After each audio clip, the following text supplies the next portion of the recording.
మరో breaking news చూస్తున్నాం. మాజీ ఎమ్మెల్యే షకీల్ కుమారుడిపై లుక్అవుట్ నోటీసులు జారీ అయ్యాయి. పంజగుట్ట పోలీసులు నోటీసులు జారీ చేశారు. పంజగుట్టలో ర్యాష్ డ్రైవింగ్ చేసిన సోహెల్ ముంబైకి పారిపోయాడు. అక్కడి నుంచి దుబాయ్కి వెళ్లినట్లు పోలీసులు గుర్తించారు. సోహెల్ను రప్పించేందుకు పోలీసులు ప్రయత్నిస్తున్నారు.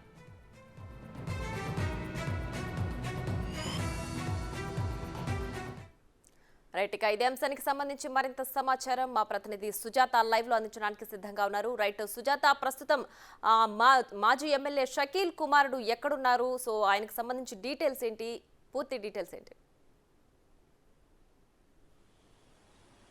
బోధన్ బీఆర్ఎస్ మాజీ ఎమ్మెల్యే షకీల్ కొడుకు అయితే మాత్రం సోహెల్ 23వ తారీఖు తెల్లవారుజామున 2:30 గంటల ప్రాంతంలో ప్రజాభవన్ వద్ద ఏర్పాటు చేసినటువంటి బారికేడ్స్ ఏవైతే ఉన్నాయో, అంటే అక్కడ నైట్ ఓవర్ స్పీడ్ వస్తున్న వెహికల్స్ ని కంట్రోల్ చేయడానికి అయితే పోలీసులు అక్కడ బారికేడ్స్ ని ఏర్పాటు చేశారు. ఏర్పాటు చేసినటువంటి బారికేడ్స్ ని సోహెల్ అతి వేగంగా కారుతో వచ్చి అక్కడ గుద్దడంతో అయితే మాత్రం ప్రమాదం చోటు చేసుకుంది. ఈ నేపథ్యంలోనే పంజాగుట్టకి సంబంధించినటువంటి పోలీసులు అక్కడికి చేరుకొని నైట్ డ్యూటీలో ఉన్నటువంటి వాళ్ళు వెంటనే సోహెల్తో పాటు ఉన్నటువంటి ఇద్దరు యువతులని, దాంతో పాటు తన సోహెల్ ఫ్రెండ్ అయినటువంటి ఒక యువకుడిని అయితే మాత్రం అదుపులోకి తీసుకుని పంజాగుట్ట పోలీస్ స్టేషన్ కి తీసుకువెళ్లారు. అక్కడికి వెళ్ళంగానే సీన్ మొత్తం రివర్స్ అయిందనే చెప్పుకోవాలి. ఎందుకంటే మాజీ బీఆర్ఎస్ ఎమ్మెల్యే కొడుకు సోహెల్ ని గతంలో కూడా జూబ్లీ హిల్స్ కి సంబంధించినటువంటి అక్కడ రోడ్డు ప్రమాదంలో బెగ్గర్స్ ఎవరైతే ఉంటారో ఒక చిన్న బాలుడు టైర్ కార్తో అయితే మాత్రం సోహెల్ గుద్దడము, అక్కడే మరణించాడు ఆ బాలుడు.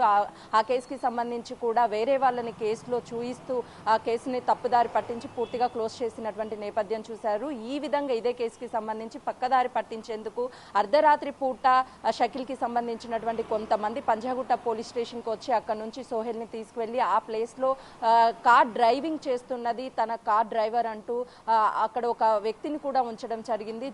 తర్వాత పోలీసులు ఎఫ్ఐఆర్ కాపీలో కూడా సోహెల్ పేరును పెట్టకుండా అక్కడ వేరొక డ్రైవింగ్ చేస్తున్నట్లుగా కూడా, అబ్దుల్ అనే వ్యక్తి డ్రైవింగ్ చేస్తున్నట్లుగా కూడా పేరు మెన్షన్ చేయడంతో పాటు ఈ కేసుకి సంబంధించి అనేక అనుమానాలు మొదట వ్యక్తం చేసినప్పటికీ తరువాత అయితే మాత్రము ఈ కేసుకి సంబంధించి కీలకంగా అటు ఏసీపీ కావచ్చు, డీసీపీ కావచ్చు, వీళ్ళందరూ రంగంలోకి దిగి కేసును పూర్తిగా ఇన్వెస్టిగేషన్ చేస్తున్న నేపథ్యంలోనే పోలీస్ స్టేషన్ లో ఉన్నటువంటి సీసీ కెమెరాలు ఫుటేజ్ ఏదైతే ఉంటుందో ఆ ఫుటేజ్ ఆధారంగా అయితే మాత్రము అక్కడికి నైట్ షకీల్ కి సంబంధించినటువంటి కొంతమంది వ్యక్తులు వచ్చి సోహెల్ ని తీసుకువెళ్లినట్లు గమనించినటువంటి డీసీపీ కూడా మీడియా ముఖంగా కూడా కీలక వ్యాఖ్యలు చేశారు. ఈ కేసులో ఉన్న వాళ్ళు ఎంత పెద్ద వ్యక్తులైనా సరే వాళ్ళని కఠినంగా శిక్షిస్తామని చెప్పారు. అయితే ఈ పంజాగుట్ట సీఐగా పనిచేస్తున్నటువంటి దుర్గారావు ఈ కేసు పట్ల నిర్లక్ష్యం వహించారని చెప్పేసి ఇప్పటికే తనని సస్పెండ్ చేయడం జరిగింది.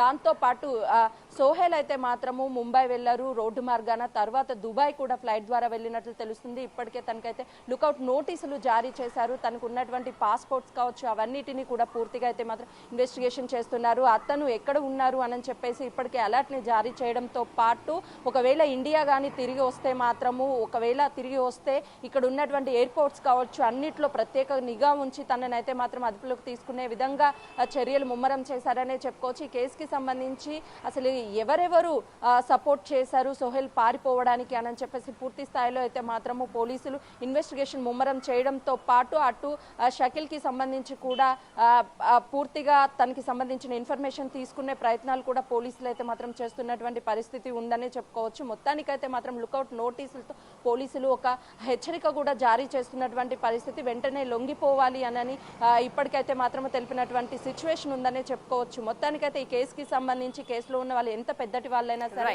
వాళ్ళని శిక్షించి తీరుతామని చెప్పేసి వెస్ట్ జోన్ డీసీపీ కూడా నిన్న మీడియా ముఖ్యంగా వెల్లడించినటువంటి పరిస్థితి ఉంది.